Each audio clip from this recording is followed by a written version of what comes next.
Assalamualaikum warahmatullahi wabarakatuh. Selamat bertemu kembali di mata kuliah Matematika Ekonomi.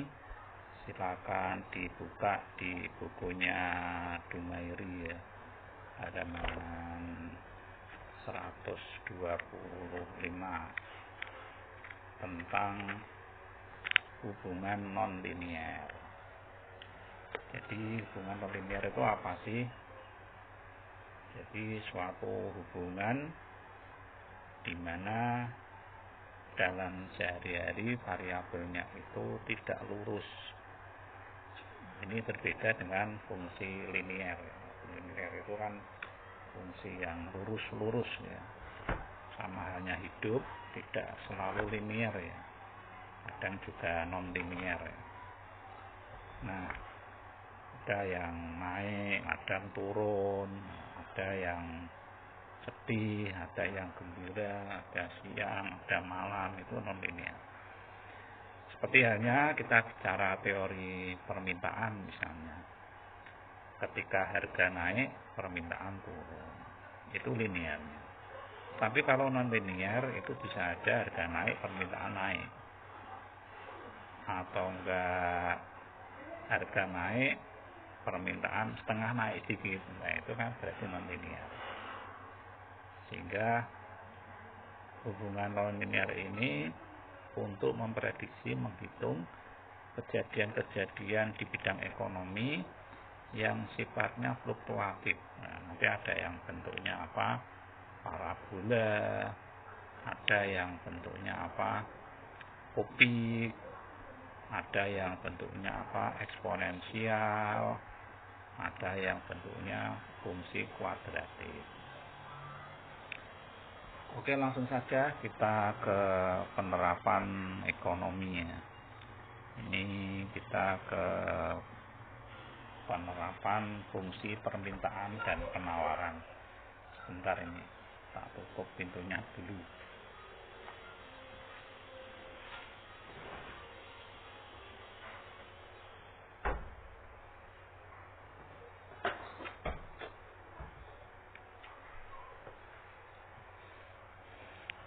Nah, silakan Anda buka di penerapan ekonomi halaman 143. Langsung saja ke fungsi permintaan dan penawaran. Jadi saya ulang lagi, fungsi linier, fungsi permintaan dan penawaran dapat pula berbentuk fungsi non-linier. Bisa berupa potongan lingkaran, bisa berupa potongan hiperbola, maupun potongan parabola. Kalau Anda lihat parabola itu kan bentuknya kan kayak payung itu ya, nggak lurus.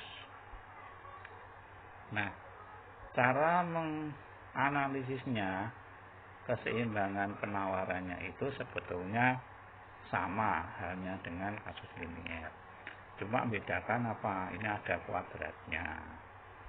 Nah, ini bentuknya apa? Suatu persamaan fungsi non-linier. Kalau kemarin fungsi permintaannya itu kan lurus ya. Kalau ini bentuknya potongan parabola. Sehingga gambarnya tidak lurus. Oke, langsung saja ke latihan. Nanti sama. Ada bagaimana pengaruh pajaknya, pengaruh subsidinya, dan seterusnya. Nah, sekarang kita ke latihan kasus 23. Fungsi permintaan akan suatu barang ditunjukkan oleh persamaan GD sama dengan 19 min B kuadrat. Ini jelas nonlinier, ada kuadratnya. Sedangkan penawarannya GS sama dengan min 8 plus P kuadrat. Nah, ini nonlinier juga. Pertanyaannya, berapa harga keseimbangan dan jumlah keseimbangan yang tercipta di pasar. Ini yang ditekoke itu harganya berapa, barangnya berapa. Jadi ini ada jual beli, ketahuan kalau dari sisi belinya persamaannya 19 min P kuadrat. Kalau dari sisi penjual persamaannya min 8 plus 2P kuadrat. Maka keseimbangan pasar QD sama dengan QS. 19 min P kuadrat sama dengan min 8 plus 2P kuadrat.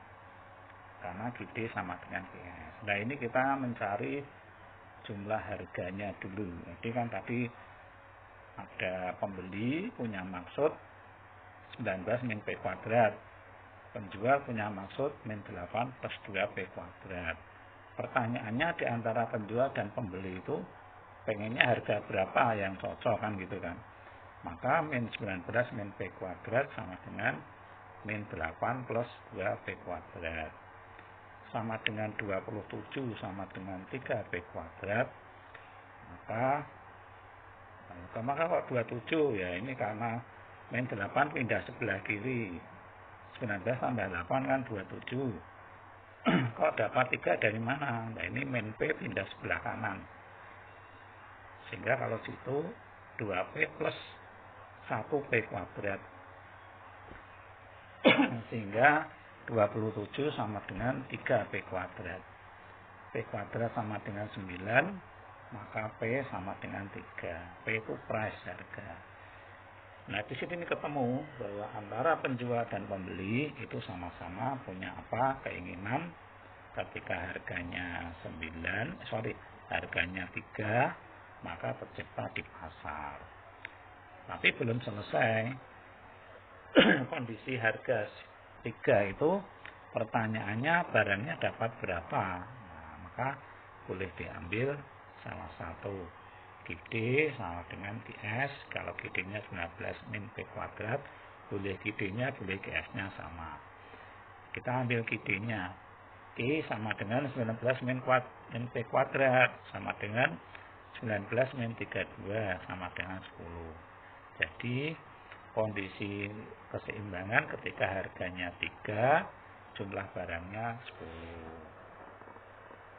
Nah sekarang kayak kemarin, jika misalnya barang yang bersangkutan dikenakan pajak sebesar Rp1 ya, maka pertanyaannya berapa penawarannya. Nah sekarang saya tanya, nggak bisa tanya ya, nggak bisa jawab. Kalau dikasih pajak itu mesti harganya akan naik atau turun. Nah, karena naik, jumlah barangnya akan naik atau turun, mesti akan turun. Nah ini kita buktikan. Sekali lagi pajak yang dikenai adalah ke penawarannya, yang penjualnya, bukan pembelinya. Meskipun prakteknya itu pembeli, karena beli rokok itu ya pembeli suruh bayar cukainya. Kalau teorinya yang kena cukai penjualnya, tapi penjualnya nggak mau. Biasanya dilimpahkan kemana, ke pembelinya. Tapi ya pajak teorinya ke penjualnya.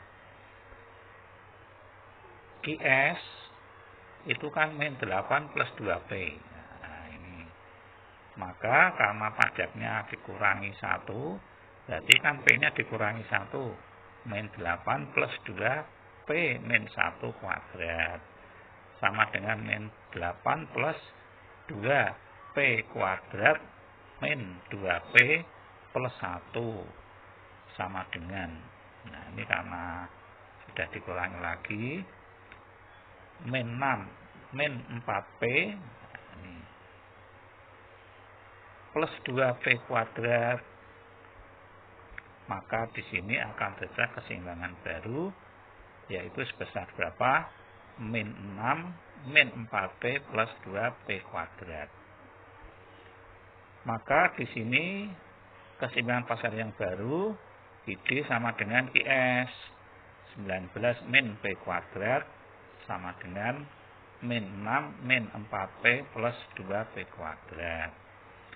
Nah, ini agak ribet di sini. Sehingga 3P kuadrat itu dari mana? Nah, ini dipindah, min P-nya dipindah sebelah kanan. Kemudian yang min 6 dipindah sebelah kiri. Sehingga 3P kuadrat min 4P min 25 sama dengan 0. Dengan rumus ABC diperoleh P1 sama dengan 3,63, P2 sama dengan min 2,30. Karena ini ada negatifnya, maka yang dipakai yang positif, karena negatif itu bilangan irasional. Nah, sehingga dengan masukkan P-nya 3,63, maka akan ketemu berapa jumlah Q-nya. Jadi, kalau tadi Q-nya kan 3, gara-gara pajak 1, sekarang P-nya jadi berapa? 3,63. Sehingga karena dimasukkan P-nya 3,3, maka akan ketemu Q-nya berapa? 5,82. Ini pilih-pilih salah satu. Nah, jadi dengan adanya pajak, maka sekarang P-nya 3,63 dan Q-nya 5,82. Ini sudah 10 menit, 11 menit, saya kira cukup ya. Hari ini sampai ke fungsi permintaan dan penawarannya. Sekali lagi, karena ini adalah untuk matematika perlu latihan, saya ngasih latihan yang gampang-gampang saja. Nah, untuk fungsi permintaan ini masih sama soalnya atau tak kasih soal sendiri?